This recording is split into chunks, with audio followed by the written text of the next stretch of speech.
Hai cuy, kali ini Siapeng Film akan melanjutkan cerita film House of the Dragon yang dirilis pada tahun 2022. Gak usah banyak basa-basi dan inilah episode yang ketiga. Langsung aja, yuk cuy.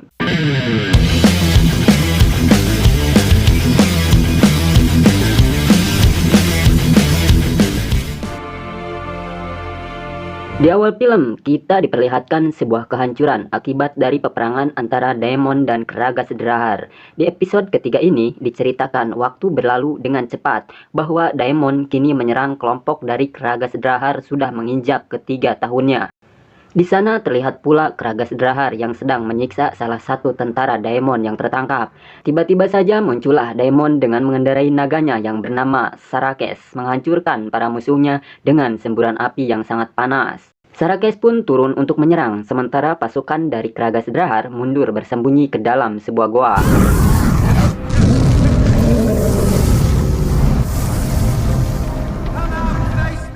Setelah musuh berhasil masuk sembunyi ke dalam sebuah goa, Daemon kini kesulitan untuk menyerangnya karena naga tidak bisa menyerangnya.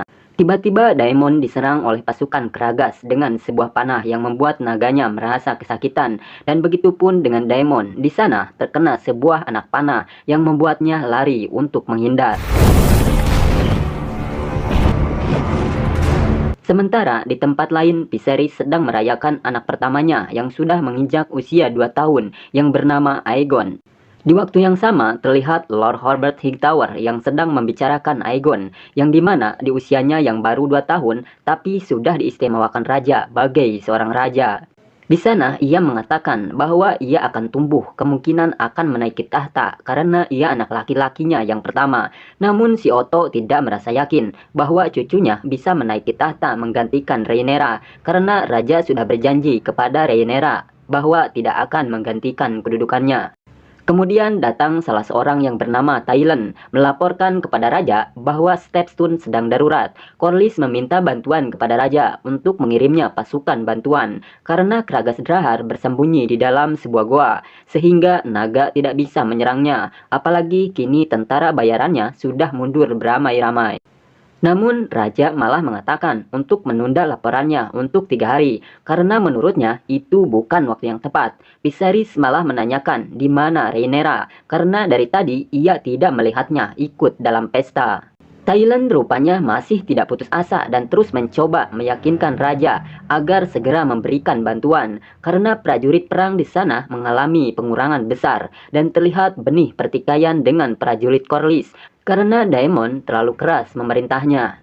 Otto pun mengatakan bahwa Daemon dan Corlys memulai perang tanpa izin perintah raja, dan di sini Otto seolah-olah agar raja membiarkannya saja, tidak membantu mereka. Di sini Viserys terlihat merasa kesal, mengacuhkan ucapan mereka dan kembali menanyakan keberadaan Rhaenyra. Di bawah sebuah pohon, Rhaenyra rupanya kini sedang membaca sebuah buku bersama seorang seniman yang menyanyikan lagu untuknya. Kemudian datanglah Alicent ke tempat persembunyian Rhaenyra, yang dimana Alicent sangat tahu bahwa Rhaenyra akan pergi ke sana ketika merasa sedih. Alicent tahu karena dulu Rhaenyra adalah sahabat dekatnya. Di sana, Alicent memberitahukannya bahwa kereta sebentar lagi akan berangkat ke tempat perburuan. Namun Rhaenyra mengatakan bahwa ia tidak ingin ikut ke perburuan. Setelah mendengar bahwa itu perintah dari raja, akhirnya Rhaenyra terpaksa pergi dari sana. Di sini kita melihat hubungan Alicent dan Rhaenyra tidak terlalu baik ya guys. Dan di sini pula kita melihat Alicent kini sedang hamil lagi anak yang kedua. Mereka pun berangkat menuju Kingswood untuk berburu dan merayakan kedua tahunnya anak laki-lakinya yaitu Aegon. Di dalam kereta, Alicent berkata tentang kelahirannya yang begitu mudah sehingga mengingatkannya Rhaenyra kepada ibunya yang telah mati dalam melahirkan. Di sana raja mengajak Rhaenyra untuk berburu bersamanya. Namun Rhaenyra menolaknya karena menurutnya teriakan babi hutan saat dibunuh terdengar seperti anak kecil yang menjerit. Di sana Rhaenyra juga mengatakan bahwa ia sebenarnya tidak mau ikut karena tak ada yang ikut ke sana untuk dirinya. Jadi di sini diceritakan hubungan Rhaenyra dan juga Alicent kurang begitu akur ya guys, karena setelah kelahiran Aegon, Rhaenyra seperti diacuhkan. Mereka pun sampai di camp perkemahan dengan disambut para prajuritnya dan juga para pangeran dari kerajaan lain dari kerajaan Westeros. Second of his name. Di tempat lain, Rhaenyra kini sedang duduk sendirian dan ia merasakan kesepian dalam keramaian. Kemudian ia mendatangi pesta dan dari jauh ayahnya Viserys memperhatikannya dan sebenarnya Viserys ini merasa sayang banget pada Rhaenyra. Namun Viserys tidak bisa mengerti apa isi hati Rhaenyra. Di sana Rhaenyra mendengar salah satu dari mereka yang mengatakan bahwa Lady Joanna telah diculik saat berlayar ke Stepstone dan akan dijual ke rumah bordir menurut rumor yang beredar. Stepstone adalah tempat yang kejam dan hanya cocok dihuni orang-orang yang liar menurutnya. Dan di sana Rhaenyra dimintai pendapat tentang hal itu. Rhaenyra mengatakan bahwa ia tidak yakin karena ia belum pernah ke sana. Namun si nenek itu mengatakan bahwa bukankah pamannya sendiri yaitu Daemon dalang dari balik perang itu. Rhaenyra mengatakan, entahlah, ia tidak tahu karena ia sudah lama tidak bertemu dengannya. Si nenek itu juga menyalahkan raja bahwa Daemon telah membuat kekacauan dan raja harus segera mengakhirinya dengan mengirim armada dan pasukannya untuk menyingkirkan triarki. Karena mereka merasa diseret ke dalam perang oleh adiknya raja yang bernama Daemon dan si ular laut Corlys. Rhaenyra kemudian pergi keluar dan di sana ia dihampiri Lord Jason Lannister dari Casterly Rock. Tiba-tiba ia mengatakan bahwa ia merasa belum diperkenalkan resmi. Dan ia mengatakan bahwa kerajaannya memiliki menara yang sangat tinggi dan nanti ia akan membuat sarang naga. Rhaenyra merasa keheranan kenapa ia butuh sarang naga, sedangkan naga hanya dimiliki keluarga Targaryen. Jason membuat sarang naga tentu untuk ratunya atau istrinya. Di sana Rhaenyra sadar rupanya ayahnya telah menjodohkannya dengan Jason tanpa sepengetahuannya. Rhaenyra pun pergi untuk menemui ayahnya. A prize to proffer about to the great houses. Rhaenyra bertanya bahwa itukah dirinya yang hanya ditawarkan pada klan-klan besar.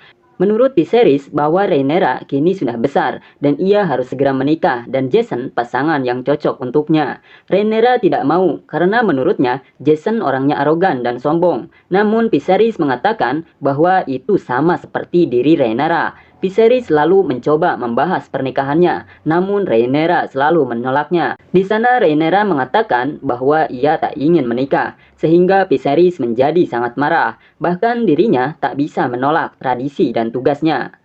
Sehingga terjadilah percekcokan di sana yang mengakibatkan orang di sana semua memperhatikan mereka. Saat situasi semakin menegangkan, Otto datang melaporkan, sekaligus menghentikan percekcokan mereka dengan mengatakan bahwa pemburu melihat rusa putih si Raja Hutan, Kingswood yang dicarinya, rusa keberuntungan untuk merayakan hari penamaan anaknya Aegon. Dengan keadaan marah, Rhaenyra pun pergi menaiki kudanya. Criston yang melihat hal itu kemudian mengejarnya, takut terjadi apa-apa dengan Rhaenyra. Princess, wait!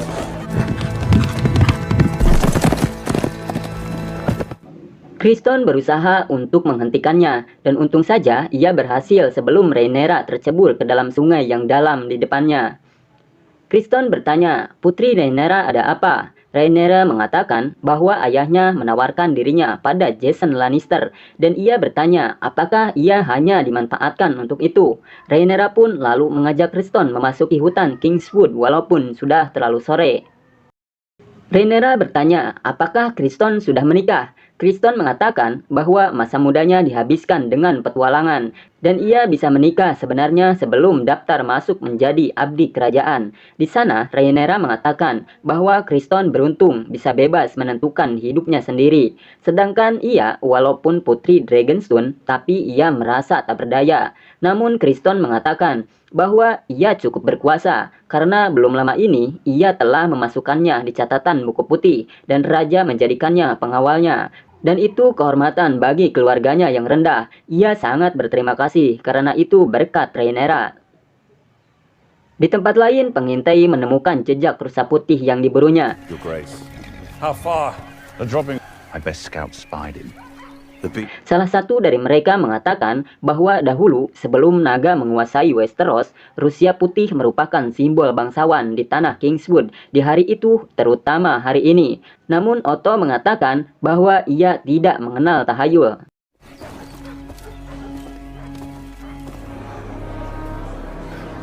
Di malam harinya, Jason memberikan tombak emas kepada raja dan berharap raja menggunakannya untuk menombak rusa putih, dan juga kehormatan baginya, raja menawarkan untuknya menikahi putrinya Rhaenyra. Menurutnya, Rhaenyra akan cocok berada di sisinya tanpa rasa malu setelah kehilangan posisinya.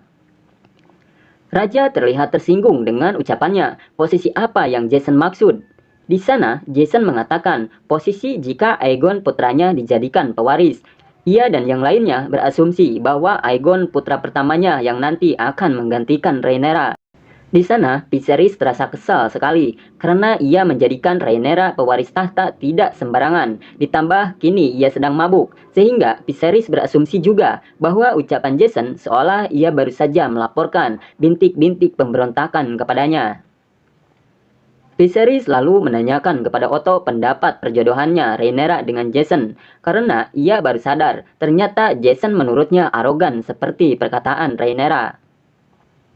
Namun di sana si Otto malah menyarankan agar Rhaenyra dijodohkan saja dengan Aegon cucunya yang masih kecil, dengan alasan agar lamaran terus-menerus berhenti kepadanya. Namun Viserys malah merasa tercekik sekali dengan pendapatnya, sehingga membuatnya semakin merasa kesal.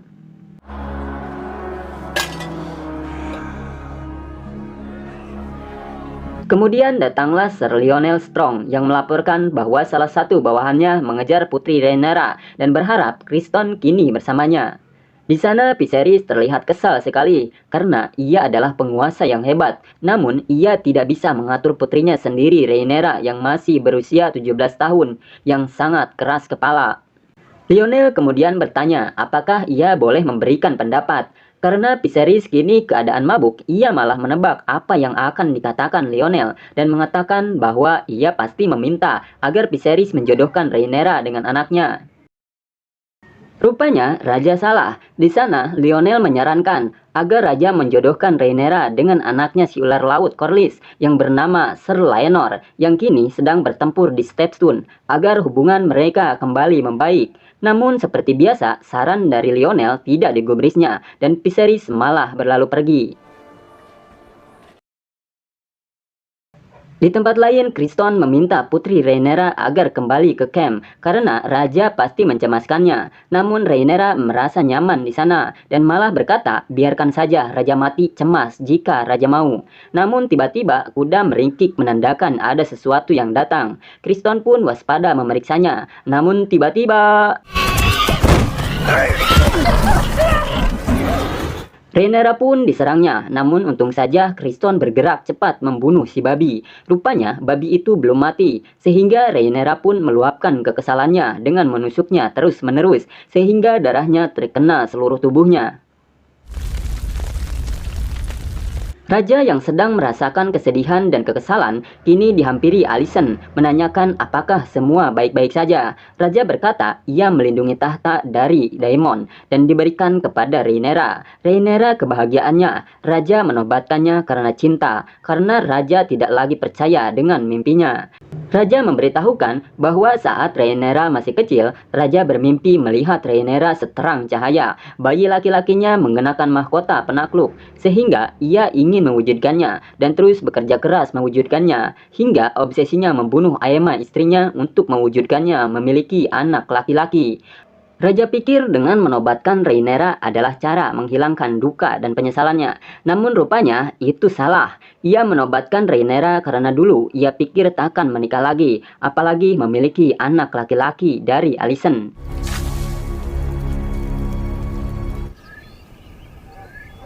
Di pagi harinya, raja ke dalam hutan untuk melihat hasil tangkapan rusa yang diburu para pengawalnya. Namun rupanya rusa yang ditangkapnya bukanlah rusa putih yang dicarinya. Di sana, raja menusukkan dengan tombak. Namun rusa besar itu tidak mati karena raja tidak fokus banyak pikiran dan ia berhasil membunuhnya di tusukan yang kedua kalinya. Di tempat lain, Rhaenyra dan Criston sedang menikmati pemandangan sekitar. Di sana, mereka dihampiri rusa putih yang dicari raja selama ini. Criston mengeluarkan pedangnya untuk menangkapnya, namun di sana Rhaenyra melarangnya. Rhaenyra pun kembali ke camp membawa babi yang menyerangnya semalam, dengan seluruh badannya dipenuhi darah babi itu. Perburuan pun usai, mereka kembali ke kerajaan. Di malam harinya, Otto bertanya kepada Alicent, apakah ia mau jika anaknya Aegon menjadi raja. Alicent tentu saja mengatakan ibu mana yang tidak menginginkannya. Otto mengatakan bahwa jika Rhaenyra naik tahta, negeri itu akan kacau karena Rhaenyra seorang wanita. Di sana, Alicent mengatakan apakah ia harus mendidik anaknya untuk merebut tahta kakaknya. Namun si Otto mempengaruhi pikiran Alicent dengan mengatakan bahwa Rhaenyra merebut hak Aegon. Aegonlah yang seharusnya naik tahta karena ia anak laki-laki raja satu-satunya. Otto pun menyuruh Alicent agar mempengaruhi raja dengan melihat faktanya karena raja takkan melihat itu jika tidak dipengaruhi. Alicent lalu mengunjungi raja, namun di sana raja terlihat sangat bingung. Dan di sana Alicent melihat sebuah surat. Rupanya itu surat dari Corlys yang meminta tolong agar Raja Viserys membantu penyerangan di Stepstone. Namun raja tidak mau membantunya. Di sana Alicent terus menasihati raja bahwa ia harus membantunya karena jika pasukan musuh menang maka akan semakin kuat dan tentu akan sangat merugikan raja juga di kemudian hari. Di pagi harinya, raja berubah pikiran setelah semalam berbincang dengan Alicent dengan menyuruh pengawalnya memberikan surat kepada Corlys bahwa dia akan mengirim tentara bantuan untuk penyerangan di sana. Di sana Rhaenyra bertanya, apakah Daemon yang meminta bantuannya? Raja mengatakan, tidak, Corlys lah yang memintanya. Daemon lebih memilih mati. Namun raja tidak akan membiarkan itu, apalagi Triarki mendapat kemenangan. Di Stepstone kini para prajurit dari Ular Laut sedang menyusun strategi penyerangan. Tidak lama muncullah Daemon dengan mengendarai naganya. It will happily go to his death. Show me the knife. Tidak lama datanglah utusan dari Raja Viserys memberikannya selembar surat yang dimana tertulis bahwa Raja Viserys akan mengirim bantuan tentara. Namun bukannya Daemon senang, ia malah memukuli utusan raja dan merasa disepelekan raja. Brother. Daemon pun pergi dengan menaiki sampan sendirian pergi ke tempat musuh. Di sana ia mengibarkan bendera putih dan menyerahkan senjatanya, pertanda Daemon menyerah. Kragas Drahar, pemimpin Triarki pun muncul dari dalam goa persembunyiannya dan begitu pun anak buahnya mendekati Daemon untuk menangkapnya dan begitu juga yang lain bersiap dengan panahnya. Pedang Daemon pun diambil namun tiba-tiba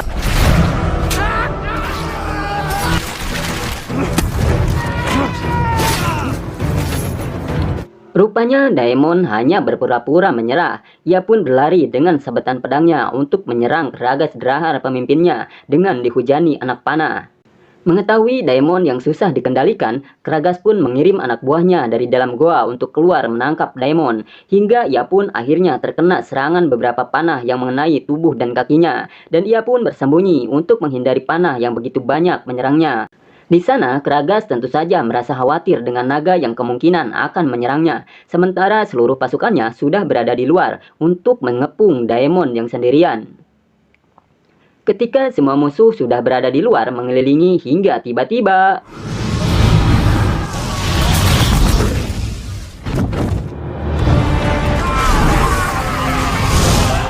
ya, muncullah naga yang bernama Seasmog yang dikendarai Laenor Velaryon, anaknya Corlys Velaryon, si ular laut, dengan menyemburkan api dan disusul pasukan dari si ular laut menyerbu Triarki.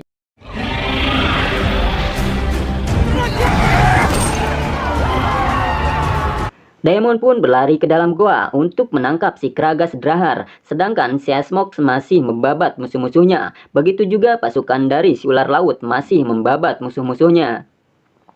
Tidak lama kemudian, keluarlah Daemon dari dalam goa dengan membawa potongan tubuh si Kragas Drahar dengan ususnya yang terurai. Dan film pun bersambung. Filmnya akan semakin seru nih di episode berikutnya. Jadi untuk mengetahui episode selanjutnya, jangan lupa untuk subscribe dan nyalakan loncengnya ya guys, agar mendapat notifikasi dan tidak ketinggalan episode selanjutnya. Bye-bye!